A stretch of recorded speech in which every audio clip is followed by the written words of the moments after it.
भारतीय संविधान में कुल 22 भाग हैं। इस वीडियो में भाग 2 के प्रश्नों को सम्मिलित किया गया है। इससे पहले भाग 1 के महत्वपूर्ण लगभग 40-50 प्रश्नों का एक वीडियो पहले बनाया था, जो सभी प्रश्न बहुविकल्पात्मक हैं और जो सभी प्रकार के एग्ज़ाम्स के लिए अति महत्वपूर्ण हैं। इस वीडियो में भाग 2 से संबंधित जितने भी बहुविकल्पात्मक प्रश्न बनेंगे मोस्ट उनका संकलन किया गया है और यह भाग 2 है, जो मुख्य रूप से नागरिकता से संबंधित है। इसमें पहला प्रश्न है, भारतीय संविधान का भाग 2 किससे संबंधित है? ये सामान्य जानकारी है। मौलिक अधिकार से संबंधित, नागरिकता से संबंधित, राज्य के नीति निर्देशक तत्व या केंद्र और राज्यों के संबंध। तो इसमें सही उत्तर है बे ऑप्शन, नागरिकता से संबंधित। संविधान का भाग 2 किससे संबंधित है? नागरिकता का उल्लेख किया गया है। नेक्स्ट क्वेश्चन है, संविधान के अनुसार भारत में नागरिकता से संबंधित प्रावधान किस अनुच्छेद में दिए गए हैं? अब भाग के बारे में बात करें तो भाग 2 में है और अनुच्छेद कहाँ से कहाँ तक है? 5 से 11 तक। अनुच्छेद सही उत्तर है इसका 5 से 11 तक, ए ऑप्शन 5 से 11 तक। यानी संविधान के दूसरे भाग में अनुच्छेद 5 से 11 तक नागरिकता का प्रावधान किया गया है। नेक्स्ट क्वेश्चन है, भारत में कौन नागरिकता कानून बनाता है? यानी नागरिकता से संबंधित कानून बनाने का जो काम है वो भारत में कौन करता है? तो वह संसद। कौन करता है? संसद। भारत में नागरिकता से संबंधित कानून बनाते हैं संसद। प्रश्न नंबर 4 है, नागरिकता से संबंधित कौन सा अनुच्छेद संसद को कानून बनाने की शक्ति प्रदान करता है? यानी कौन सा अनुच्छेद है जिसके तहत संसद नागरिकता से संबंधित कानून बनाती है? तो अनुच्छेद 11, यानी 5 से 11 तक थे, तो इनमें 11वें नंबर का जो अनुच्छेद है वह इसे संबंधित शक्ति प्रदान संसद को करता है। नेक्स्ट क्वेश्चन है, भारत का नागरिक कौन हो सकता है? यह किस अनुच्छेद में वर्णित है? भाई कौन व्यक्ति भारत के नागरिक होंगे, कौन नहीं होंगे? तो यह अनुच्छेद 5 में लिखी गई बात है। अनुच्छेद 5 में लिखी हुई स्पष्ट है। नेक्स्ट क्वेश्चन है, यदि कोई व्यक्ति विदेशी नागरिकता से ले लेता है तो वह भारत का नागरिक नहीं रह सकता। यह प्रावधान किस अनुच्छेद में है? तो यह प्रावधान अनुच्छेद 9 में है। यानी कोई व्यक्ति बाहर की नागरिकता ले लेता है तो फिर वो भारतीय नागरिकता उसकी ऑटोमेटिक समाप्त हो जाती है, अर्थात दोहरी नागरिकता का प्रावधान भारतीय संविधान में नहीं है। क्वेश्चन नंबर नेक्स्ट है 7वां, संविधान का कौन सा अनुच्छेद भारत की नागरिकता बनाए रखने से संबंधित है? भारत की नागरिकता बनाए रखने से संबंधित है अनुच्छेद नंबर 10 से। अनुच्छेद नंबर 10 इसमें संविधान में बताया गया है कि भारत की नागरिकता बनाए रखने के संबंधित प्रावधान इसमें दिए गए हैं। नेक्स्ट क्वेश्चन है, भारतीय संविधान के तहत विदेश में रहने वाले भारतीय मूल के व्यक्ति को नागरिकता किस अनुच्छेद के तहत दी जाती है? यानी विदेश में रहने वाले भारतीय मूल के जो व्यक्ति हैं तो उनको नागरिकता दी जाती है। तो अनुच्छेद 8 में इसका वर्णन किया गया है कि उनकी क्या योग्यताएं होनी चाहिए। नेक्स्ट क्वेश्चन है, विभाजन के बाद भारत आने वाले लोगों की नागरिकता का उल्लेख संविधान के किस अनुच्छेद में है? यानी जब भारत पाकिस्तान का विभाजन हुआ था तो उस समय कुछ लोग देश छोड़कर चले गए थे, अगर वो बाद में किसी भी कारणवश वापस भारत लौटते हैं तो उनको नागरिकता किस प्रकार से दी जाएगी? इस प्रकार का जो बातों का प्रावधान है या उल्लेख है वह अनुच्छेद 6 में किया गया है। अनुच्छेद 6 में, क्योंकि 5 से 11 तक सारे अनुच्छेद हैं जो नागरिकता संबंधित प्रावधान बताते हैं, तो 6वें अनुच्छेद में ये बात कही गई है। नेक्स्ट क्वेश्चन है, भारतीय नागरिकता से संबंधित कौन सा कानून संसद ने पारित किया था? तो नागरिकता अधिनियम 1955 में ये कानून पारित किया था। नागरिकता अधिनियम 1955 नागरिकता अधिनियम बहुत महत्वपूर्ण है, तो इसको याद रखना आवश्यक है। नेक्स्ट क्वेश्चन है, संविधान के अनुसार नागरिकता के मामले में भारत का अंतिम निर्णय लेने वाला प्राधिकरण कौन है? यानी राष्ट्रपति अंतिम निर्णय लेगा या सुप्रीम कोर्ट लेगा या संसद लेगी या प्रधानमंत्री लेगा? तो सही उत्तर होगा इसका संसद, क्योंकि राष्ट्रपति संसद में ऑटोमेटिक ही सम्मिलित हो जाता है, इसलिए संसद लेगी। नेक्स्ट क्वेश्चन है, विभाजन के समय पाकिस्तान जाने वाले भारतीय नागरिकों को पुनः नागरिकता देने का प्रावधान किस अनुच्छेद में है? अनुच्छेद 7 में। पाकिस्तान चले गए और उनको पुनः नागरिकता देनी है भारत की, तो उसका अनुच्छेद का प्रावधान है जो अनुच्छेद 7 में है। नेक्स्ट क्वेश्चन है, भारतीय संविधान में दोहरी नागरिकता का प्रावधान है या नहीं है? तो दोहरी नागरिकता नहीं है। यदि भारतीय नागरिक किसी दूसरे देश की नागरिकता ले लेता है तो भारतीय नागरिकता उसकी ऑटोमेटिक समाप्त हो जाती है। तो इस प्रकार से भारत में दोहरी नागरिकता का प्रावधान नहीं है, एकहरी नागरिकता ही है। भारत में नागरिकता प्रदान करने के लिए पंजीकरण किसके द्वारा किया जाता है? तो केंद्रीय गृह मंत्रालय के द्वारा। केंद्रीय गृह मंत्रालय के द्वारा नागरिकता संबंधित पंजीकरण किया जाता है। नागरिकता संबंधित पंजीकरण किया जाता है। नेक्स्ट क्वेश्चन है,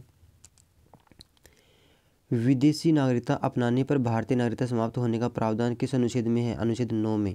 यानी विदेशी नागरिकता अगर किसी व्यक्ति ने ग्रहण कर ली है तो भारतीय नागरिकता उसकी समाप्त हो जाएगी। इस बात से संबंधित इसका उल्लेख कौन से अनुच्छेद में? 9वें अनुच्छेद में है।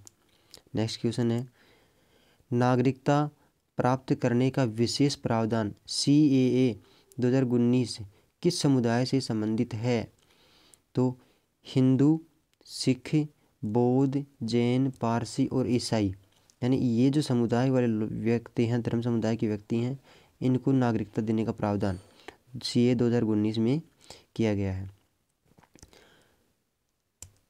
नेक्स्ट क्वेश्चन है, CAA या नागरिकता संशोधन अधिनियम 2019 के तहत नागरिकता के लिए पात्रता तिथि क्या रखी गई है?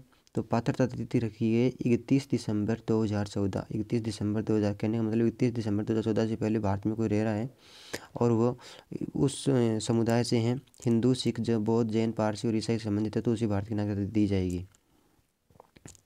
नेक्स्ट क्वेश्चन है, भारत में किस आधार पर किसी नागरिकता छीन ली जा सकती है? यानी अगर कोई व्यक्ति धोखाधड़ी से नागरिकता प्राप्त करता है, गलत तरीके से नागरिकता प्राप्त करता है, किसी अन्य देश की नागरिकता ग्रहण कर लेता है, तो ऑटोमेटिक समाप्त हो जाएगी। देश के प्रति असत्यनिष्ठा, यानी देश के प्रति असत्यनिष्ठा की भावना अगर उसमें है, ईमानदार नहीं है, तो उसकी नागरिकता समाप्त कर दी जाएगी।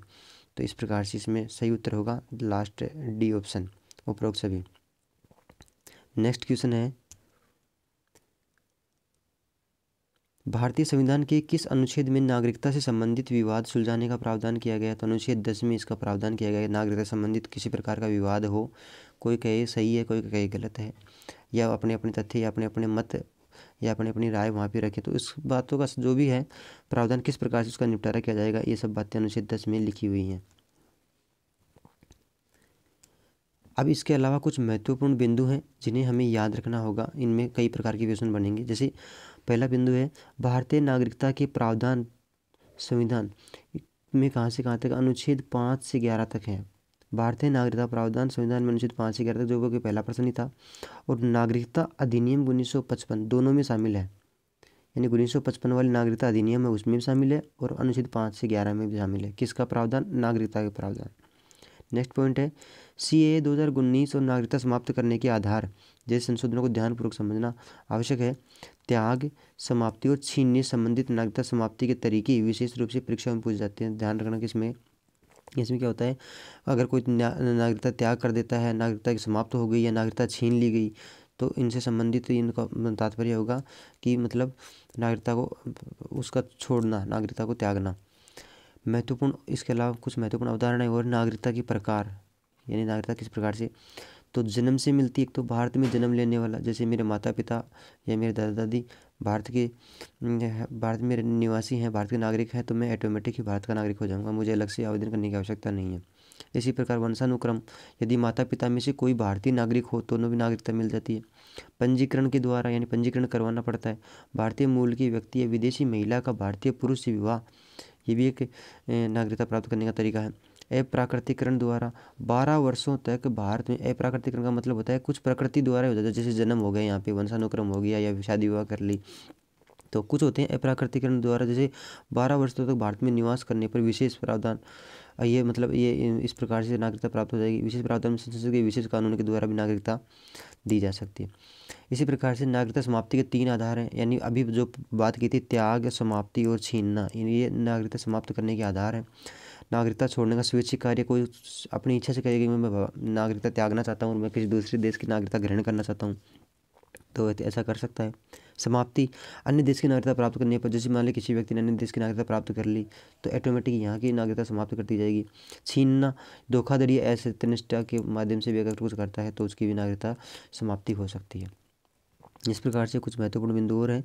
CAA 2019 से संबंधित है, पाकिस्तान, बांग्लादेश और अफगानिस्तान से आए हुए हिंदू, सिख, बौद्ध, जैन, पारसी और ईसाई शरणार्थियों के लिए नागरिकता का विशेष प्रावधान किया गया। ध्यान रखें, इसमें मुस्लिम समुदाय का प्रावधान नहीं है। मुस्लिम समुदाय का प्रावधान तो अलग से क्वेश्चन बनता है कि इन देशों से मुस्लिम व्यक्ति आए तो उनकी नागरिकता का प्रावधान क्या है या नहीं है।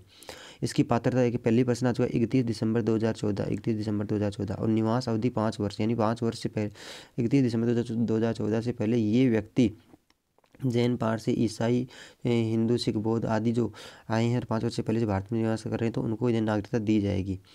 तो इस प्रकार से नागरिकता के प्रावधान अनुच्छेद 5 से 11 तक हैं। स्पष्ट रूप से इनका एक बार रिवीजन दोबारा से कर लेते हैं कि प्रावधान कहाँ से कहाँ तक है। 5 से 11 तक है। भारतीय संविधान में नागरिकता से जुड़े सभी प्रावधान भाग 2 में वर्णित है, यानी दूसरे भाग में अनुच्छेद 5 से 11 तक है। अनुच्छेद 5 में क्या बात कही गई है? भारत में नागरिकता के अधिकतर अधिकारों का प्रावधान 5 में है। वे लोग भारतीय नागरिक होंगे जो भारत में पैदा हुए हैं, जिनके माता पिता भारत के नागरिक हैं, जो विभाजन के समय भारत में सामान्य रूप से रह रहे थे। तो ये अनुच्छेद 5 में लिखी गई बातें हैं, तो इन्हें विशेष रूप से ध्यानपूर्वक याद रखें। अनुच्छेद 6 में क्या लिखा हुआ है? पाकिस्तान से भारत आने वाले व्यक्तियों के लिए नागरिकता का प्रावधान है। यदि वे 19 जुलाई 1948 से पहले भारत में आए थे और 6 महीने तक रह रहे थे तो उन्हें नागरिकता दी गई है। इस प्रकार का उल्लेख है जो अनुच्छेद 6 में है। अनुच्छेद 7 में है, जो लोग विभाजन के बाद भारत छोड़कर पाकिस्तान चले गए थे लेकिन बाद में वापस आ गए, उन्हें नागरिकता प्राप्त करने का जो अधिकार है या अनुमति है किस प्रकार से मिलती है, तो वह अनुच्छेद 7 में लिखी गई बातें हैं। अनुच्छेद 8 में क्या है? भारत के बाहर रह रहे भारतीय मूल के व्यक्तियों को नागरिकता प्राप्त करने का प्रावधान अनुच्छेद 8 में है। अनुच्छेद 9 में है, यदि कोई भारतीय नागरिक किसी अन्य देश की नागरिकता लेता है तो उसकी भारतीय नागरिकता समाप्त हो जाएगी। अनुच्छेद 9 में बात कही गई है। नेक्स्ट अनुच्छेद 10 में है, भारतीय नागरिकता के अधिकारों की गारंटी अनुच्छेद 10 में दी गई है, भारतीय नागरिकता की अधिकारों की गारंटी। और अनुच्छेद 11 में है, संसद को नागरिकता से जुड़े कानून बनाने का पूरा अधिकार है। ये इस बात की जो बातें हैं, जो तथ्य हैं, जो प्रावधान है, वो जो अनुच्छेद 11 में लिखे गए हैं। इस प्रकार से भारतीय नागरिकता से संबंधित ये कंप्लीट हो गया है। नागरिकता से जुड़े सुप्रीम कोर्ट के कुछ महत्वपूर्ण फैसले भी आए हैं, तो इनको भी विशेष रूप से ध्यान से समझ सकते हैं। बेरूबारी यूनियन मामला 1960 में आया था। नागरिकता पर संसद को कानून बनाने का अधिकार दिया गया इस मामले के तहत, तो मोटा मोटा याद रखें। अगला है असम समझौता और एनआरसी 1985। अवैध प्रवासियों की पहचान के लिए एनआरसी का प्रावधान किया गया था, यानी असम समझौता और एनआरसी 1985 में किया गया था। अवैध प्रवासियों की पहचान करने के लिए एनआरसी का प्रावधान किया गया था। नेक्स्ट है, नागरिकता से जुड़े महत्वपूर्ण कुछ तथ्य और हैं। भारत के संविधान में नागरिकता का उल्लेख भाग 2 में अनुच्छेद 5 से 11 तक है, वो क्लियर हो गया, रिवीजन हो गया। नागरिकता अधिनियम 1955 संसद के द्वारा नागरिकता से जुड़े मामलों को नियंत्रित करता है, यानी नागरिकता संबंधी जो प्रावधान है अनुच्छेद 5 से 11 में भी है और नागरिकता अधिनियम 1955 में भी है। पहले प्रश्न पढ़ चुके हैं, ये रिवीजन कर रहे हैं इसका। CA 2019 ने पाकिस्तान, बांग्लादेश और अफगानिस्तान के गैर मुस्लिम शरणार्थियों को भारतीय नागरिकता देने का प्रावधान जोड़ा है। गैर मुस्लिम, इसमें साफ साफ बात कही गई है कि किस समुदाय का नहीं है, तो मुस्लिम समुदाय का नहीं है, बल्कि हिंदू, जैन, सिख, ईसाई, बौद्ध इनका रखा गया है। भारत में दोहरी नागरिकता का कोई प्रावधान नहीं है। पहले प्रश्न हल कर चुके हैं, क्योंकि अगर कोई व्यक्ति विदेशी नागरिकता प्राप्त कर लेता है तो उसकी भारतीय नागरिकता ऑटोमेटिक समाप्त हो जाएगी। इस प्रकार से नागरिकता संबंधित महत्वपूर्ण उल्लेख था ये प्रश्नों का और संकलन था, तो इनको एक बार याद करें। इससे संबंधित यानी कि संविधान के 22 भाग हैं, 22 भाग में से 2 भागों के महत्वपूर्ण प्रश्नों का संकलन अपन ने कर लिया है। इससे पहले भाग 1 जो कि भारत के संघराज्य क्षेत्र से संबंधित था और अनुच्छेद 1 से 4 तक था। अनुच्छेद 1 से 4 तक भाग 1 था, इसका वीडियो पहले बन चुका है। और अनुच्छेद 5 से 11 तक भाग 2 था, ये अब चल रहा है। और इसके नेक्स्ट में करेंगे तो अनुच्छेद 12 से 35 तक आएगा, जो कि मौलिक अधिकारों से संबंधित होगा। इस वीडियो में इतना ही था और अगले वाले वीडियो में फिर मिलेंगे। आप को समझ में ज़रूर आया होगा। कोशिश करते हैं कि आप चैनल को सब्सक्राइब करेंगे और आगे वाले वीडियो को कंटिन्यू देखेंगे। धन्यवाद।